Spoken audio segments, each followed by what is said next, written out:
quand le monde était tout neuf et parfait, avant que n'eût coulé la première larme de chagrin.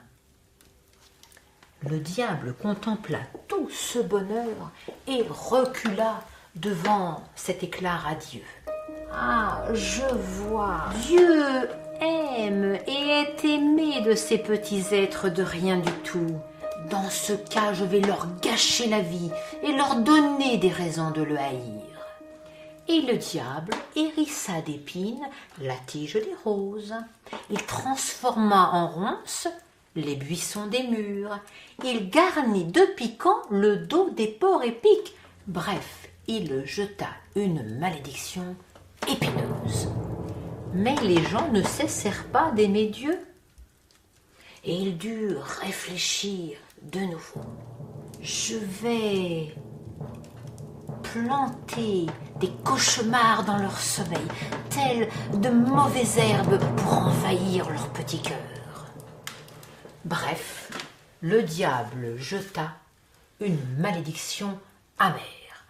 Inlassablement, il continua encore et encore à gâcher ce que Dieu avait créé. De la boue dans l'eau où ils se lavent, des rochers pour écorcher leurs pieds. Puis soudain, il s'interrompit. Une invention encore plus terrible que les précédentes venait de germer dans son cerveau enfiévré. Une machine infernale, une chose terrible, l'arme ultime. Sans attendre, il fracassa les collines à coups de pied et mit dans son sac le tumulte qu'il avait provoqué. Il prit son trident et chassa les monstres des enfers, emprisonnant le bruit des galops de leurs sabots. Il prit toutes les crécelles, toutes les timbales, tous les tambours, les volcans et les avalanches. Il assembla le tout à coups de massue et enveloppa l'ensemble du manteau de la nuit. Voilà, il avait inventé le premier roulement de tonnerre. Cela fit beaucoup de bruit, oui, beaucoup de bruit. Un bruit à agiter toutes les mers, à ébranler la terre.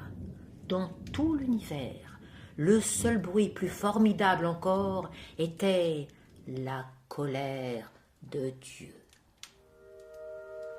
Non, c'en est assez.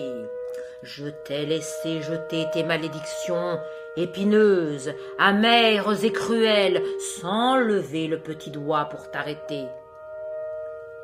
Je savais que ta méchanceté ramènerait les gens vers moi, mais là, ton tonnerre, je ne le tolérerai pas. Saisissant sa lance, il fit roussir les culottes du diable, le chassa du ciel d'un trait de lumière si acéré qu'il déchira le tissu de la nuit. À présent, même si le diable lance ses coups de tonnerre des ténèbres où il se terre, Dieu inlassablement monte la garde. Il lance son javelot de lumière dorée, l'arme vole, précédant le tonnerre, brillant comme un phare, traversant nos paupières endormies. Les gens ont ainsi le temps de se couvrir les oreilles ou de se cacher la tête sous l'oreiller, car toujours l'éclair précède le tonnerre.